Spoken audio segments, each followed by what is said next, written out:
Alrighty, so here we have Orbit.industries or Orbit.industries being played into the Switch, courtesy of Clubatter. Alright, so we've got settings. We have audio settings. We have controls. And we have user interface, which is just display language. So when you start a new mission, you have no time for caution. You have endless, creative, second home, protective shield, and trader out. So this is a simulation slash strategy game where you have to build a space station and maintain it. So no time for caution. While guarding the borders along the Galgar system, a wrecked ship of an unknown species was discovered. Discoveries like this always bring inherent curiosity and danger with them. Preparations for an investigation and or rescue mission are underway. Endless, build and command an orbital station as big as you like with all economic dependencies that will stand the test of time. Creative, build your own dream station with no restrictions in time or money. Second home. Here's the second campaign. I'm not going to read all that. Protective shield, again, another campaign. And then trade route, again, another campaign. So you've got 4 campaigns you can play through, or 4 scenarios. You also have endless creative, or endless and creative mode, which is pretty cool. So we're going to go ahead and just do creative mode.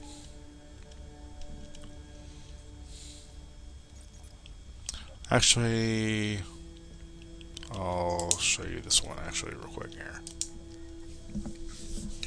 Loads up pretty quick, thankfully. It doesn't take too long to load up. Okay, so welcome to Orbit Industries.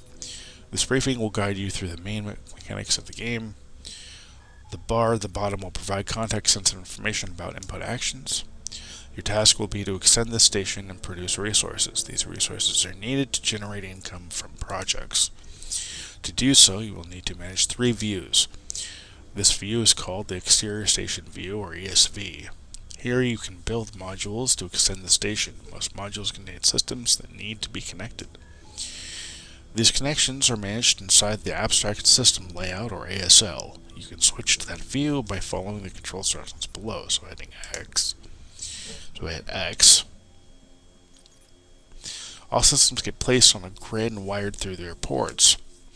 Fully connected systems produce resources that may be required for contract work, so-called projects. Open the Station Management Interface, SMI, to have a look at the available projects. I've hit minus button here. This view shows all projects which are currently available. Completing projects will produce income or unlock new technologies, and some will progress you through the mission story. Icons inside the project entry show which kinds of resources are needed to accept the project. If a system is missing that produces this resource, it is grayed out. In this case, a briefing center needs to be built before you can accept the project equipment maintenance.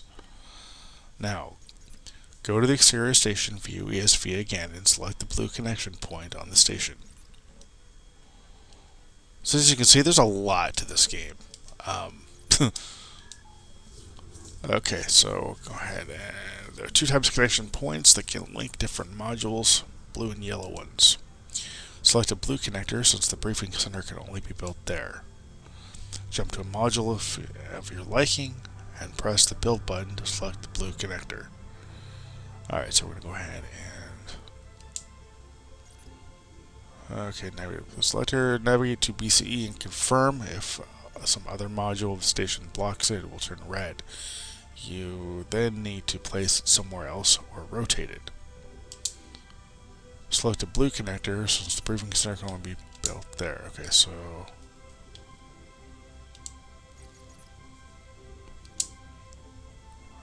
okay, and I've already there we go. Okay, so alright, so one thing to note about this game that I really don't care for is the menu system, like the analog sticks used to select the points, whereas the D-pad is utilized to select the different components. And the thing about this is the game doesn't tell you that. It doesn't tell you to use the D-pad to select the various things you can build, which is really, really annoying. That's definitely an oversight, I think. There should definitely be some kind of a screen to tell you, hey, use the D-pad to select the the different things to build. But it doesn't tell you that at all. Okay, so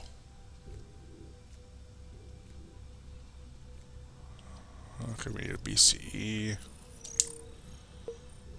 Building modules as well as the upkeep of their systems cost money. Being in debt can mean game over. A warning will appear before it happens. The briefing center needs to be connected to work because it produces resources. Switch to the abstract system layout ASL to manage its connections. This view shows how all systems are connected. Some of them are placed and connected already. Open the list for deployable systems to place the briefing center system. Again with that D-pad.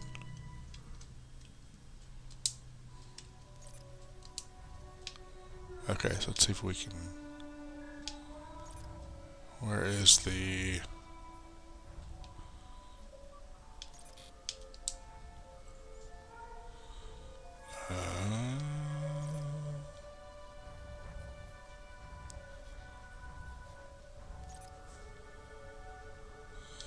Okay, that is the... It's not it.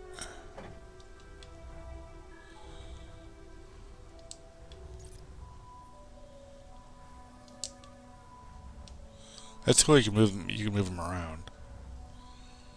Okay, so we need to build. Okay, we're gonna go ahead and put that right.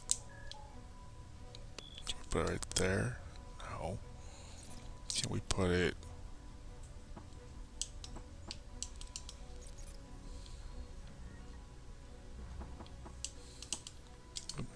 Put it here, maybe. There we go. All systems seem to be wired to work. The other necessary systems are already there. You can create new wires by selecting them. Okay. The input and output of a system is shown in the overview. They can also be seen directly in the system ship. The briefing center has 3 colored ports. Connect all briefing center ports to the suitable existing wires. Okay.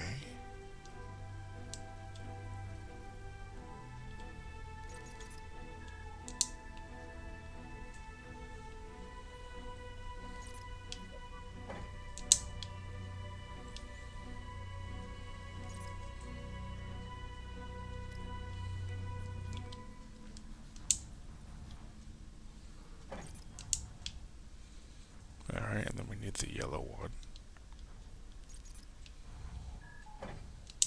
There we go.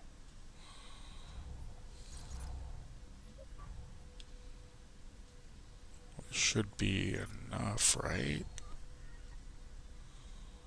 Oh, wait.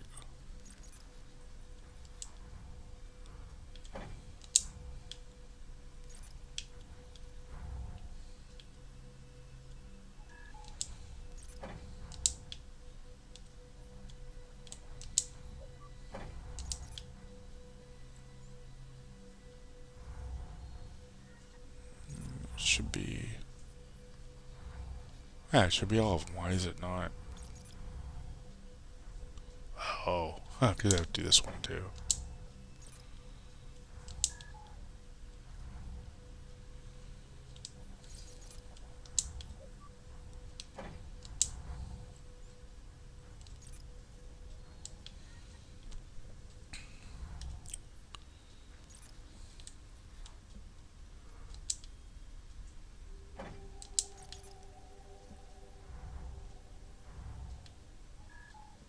That should have done it, I would think.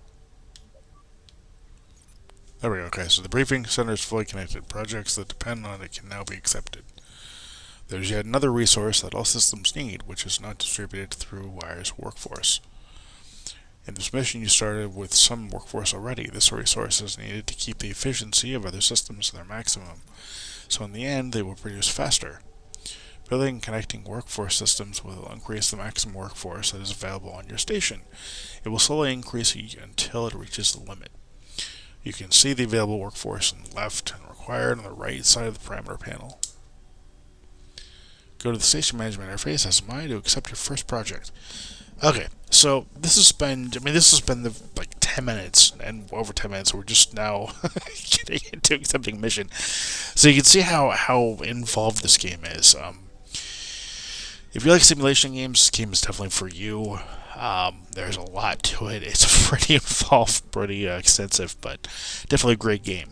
I want to thank Club Adder for the review opportunity. This game's awesome. I'm having a lot of fun with it. And I want to thank you for watching. Thank you for subscribing. As always, till next time. Take care and happy gaming.